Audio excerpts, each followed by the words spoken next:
भागवत गीता में महाभारत की बहुत सी ऐसी बातें बताई गई हैं जिसे कोई नहीं जानता। जी हाँ, हेलो दोस्तों, मैं लता शाह और आप देख रहे हैं हमारा चैनल ज्ञान। वीडियो को लास्ट तक जरूर देखना। चित्ररथ गंधर्व ने अर्जुन को 100 दिव्य घोड़े दिए थे। इन घोड़ों में यह विशेषता थी कि इनमें से युद्ध में कितने ही घोड़े क्यों ना मारे जाए, पर ये संख्या में 100 के 100 ही बने रहते थे, कम नहीं होते थे। ये पृथ्वी, स्वर्ग आदि सभी स्थानों पर जा सकते थे।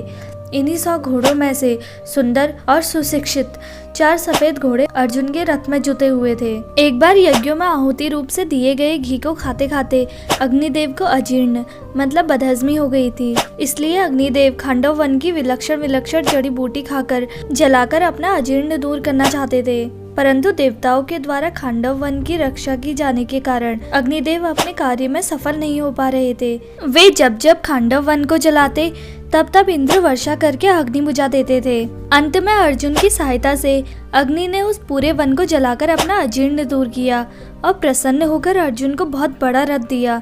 9 बैलगाड़ियों में जितने अस्त्र शस्त्र आ सकते हैं इस रथ में पड़े रहते थे। यह सोने से मढ़ा हुआ और तेजमय था।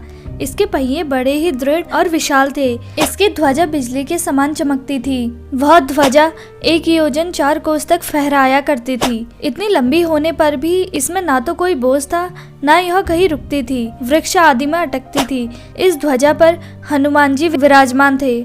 अर्जुन नर और कृष्ण नारायण के अवतार थे और महाभारत के प्रत्येक पर्व के आरंभ में नर और नारायण को नमस्कार किया गया है। संजय ने गीता के अंत में कहा है, जहाँ योगेश्वर भगवान श्री कृष्ण और गांडीव धनुषधारी अर्जुन रहेंगे, वहीं पर श्री विजय, विभूति और अटल नीति रहेगी। भगवान कृष्ण ने पांडवों के पक्ष में खड़े होकर पांचजन्य नामक शंख बजाया।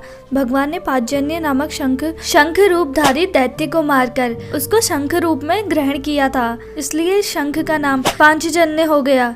राजसूय यज्ञ के समय अर्जुन ने बहुत से राजाओं को जीतकर बहुत धन इकट्ठा किया था। इस कारण अर्जुन का नाम धनंजय पड़ गया। निवातक वचादि दैत्यों के साथ युद्ध करते समय इंद्र ने अर्जुन को देवदत्त नाम का शंख दिया था। इस शंख की ध्वनि बड़े जोर से होती थी, जिससे शत्रुओं की सेना घबरा जाती थी। इस शंख को अर्जुन ने बजाया। बड़े बड़े असुरों और बलवान वीरों को मारने के कारण भीमसेन का नाम भीमकर्मा पड़ गया। उनके पेट में जटाराग्नि के सिवाय वक्र नाम की एक विशेष अग्नि थी, जिससे बहुत अधिक भोजन पचता था। इस कारण उनका नाम वक्राधर पड़ गया।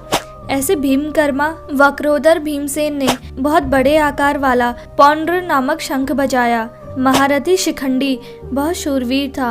वह पहले जन्म में स्त्री काशीराज की कन्या अम्बा था। आगे चलकर यही शिखंडी स्थूर्णाकर्ण नामक यक्ष से पुरुषत्व प्राप्त करके पुरुष बना। भीष्म इन सभी बातों को जानते थे और शिखंडी को स्त्री ही समझते थे। इस कारण वे इस पर बाण नहीं चलाते थे। अर्जुन ने युद्ध के समय इसी को आगे करके भीष्म पर बाण चलाए और उनको रथ से नीचे गिरा दिया। भागवत गीता में कहा गया है, पांडव सेना की शंख ध्वनि इतनी विशाल, गहरी, ऊंची और भयानक थी कि उस ध्वनि प्रतिध्वनि से पृथ्वी और आकाश के बीच का भाग गूंज उठा। उस ध्वनि से अन्याय पूर्वक राजाओं को छोड़कर राज्य को हड़पने वालों के और उनकी सहायता के लिए उनके पक्ष में खड़े हुए राजाओं के हृदय विदीर्ण हो गए, जैसे उनके अस्त्र शस्त्र से उन पर आघात किया जा रहा हो। वैसे ही पीड़ा उनके हृदय में शंख ध्वनि से हो रही थी। कौरवों की 11 अक्षणीय सेना थी और पांडवों की 7 अक्षणीय सेना थी। संजय धृतराष्ट्र को अर्जुन के रथ की ध्वजा पर विराजमान हनुमान जी का स्मरण कराते हैं।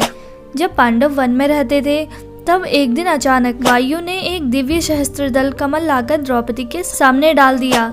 उसे देखकर द्रौपदी बहुत प्रसन्न हो गई और उसने भीम से कहा, विखर, आप ऐसे बहुत सारे कमल ला दीजिए।